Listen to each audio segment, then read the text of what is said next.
Bien sûr, de crypto, les infos crypto pour ceux qui n'ont pas le temps, ne vous emballez pas les gars, mais c'est plutôt bullish ce qu'on voit sur le Bitcoin et les cryptos, on va regarder ça bien évidemment ce matin. Je vous redirai quand même aussi pourquoi il ne faut pas s'emballer, parce qu'il y a quand même des petites zones danger qui se retrouvent un peu plus bas, et puis on regardera une nouvelle crypto sur laquelle je suis rentré. Le BTC ce matin, il est à 63 000 $, on prend 6%, ça fait plaisir.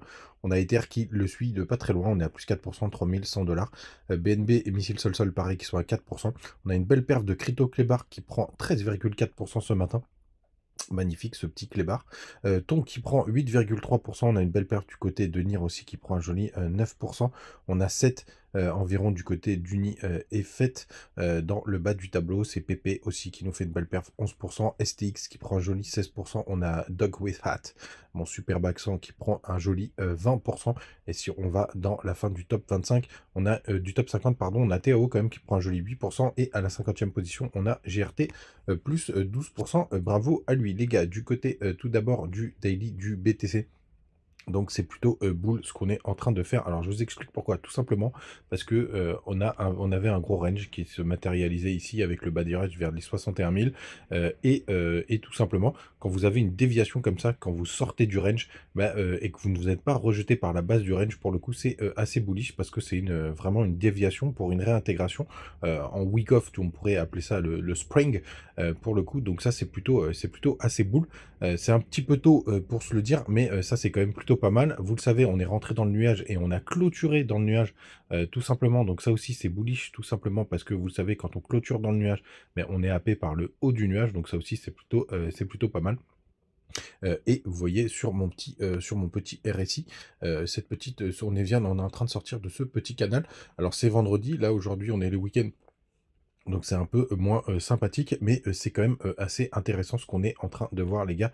Donc ce serait une plutôt de bonne nouvelle, et donc avoir un nouveau point bas qui se situe aux 56 442 $ et qu'on n'ira pas chercher plus bas. Bien évidemment, l'avenir nous le dira. Je vais vous montrer juste après pourquoi il ne faut pas non plus s'emballer. Tout simplement, ce qu'on regarde aussi, c'est Bitcoin sur les contrats futurs pour voir où est-ce qu'on a clôturé. Parce qu'en plus, là, ce qui m'embête un peu, c'est effectivement qu'on n'a pas été chercher les stops du côté des contrats CME. On va voir si on en a, pas les stops, pardon, le bas du nuage.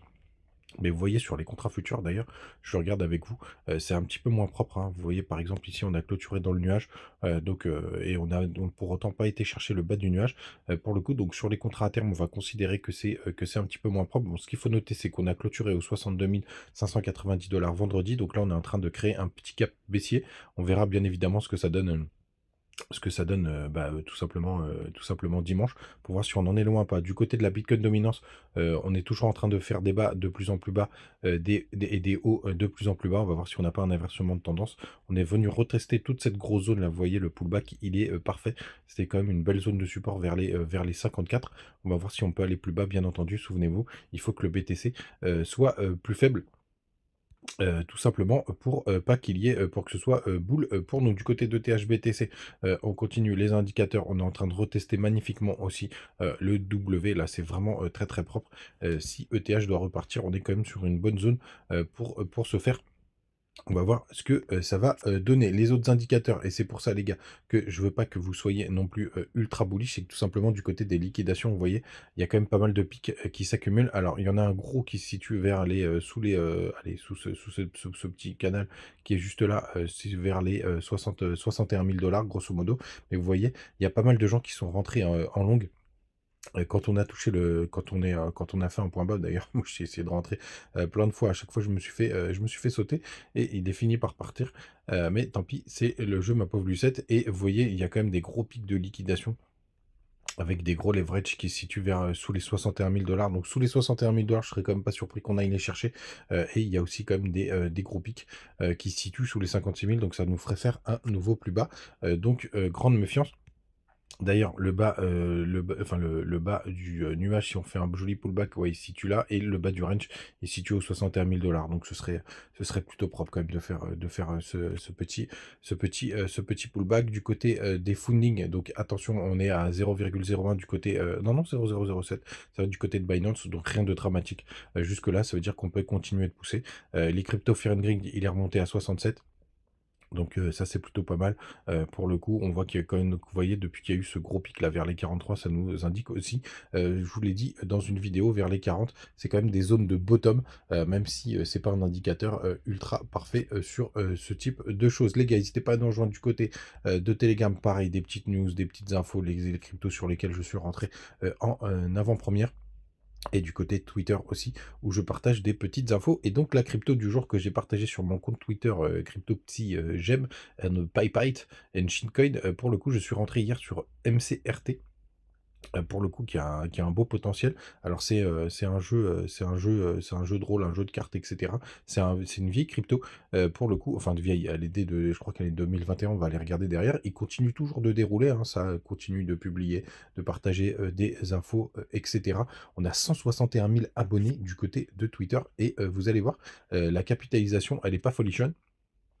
Pour le coup. Donc ça, MCRT, il est là, parce que je fais des pas mal, vous le savez, je regarde plein de cryptos très régulièrement. Et donc sur le max, donc c'est une crypto ouais, de 2022. Vous voyez, elle a quand même fait un gros bear market. Là, elle commence à avoir des petits sursauts. On est à 10 millions de market cap, donc c'est vraiment faible en full deal weight. Donc on va voir ce que ça peut donner. Mais en tout cas, assez intéressante cette crypto, elle est dispo du côté de BitGet et vous voyez on a une belle latéralisation, là vous avez mon petit B de buy, je suis rentré en 2 fois mais à 2 jours d'intervalle pour le coup, et vous voyez on est en train de latéraliser là pour le coup, donc c'est une petite crypto sur lesquelles je suis rentré et je voulais le partager avec vous. Bien évidemment, pas de conseils en investissement, c'est toujours hyper risqué, surtout des petits market cap comme ça, mais vous voyez je continue de recharger quand je le peux. Et c'est, plutôt chouette les gars, vous savez tout, passez une très, très bonne journée. On se retrouve demain. Demain encore, pas mal de petites news et de trucs intéressants, même le dimanche. Vous le savez, ouais, on est bien samedi. Allez, ciao.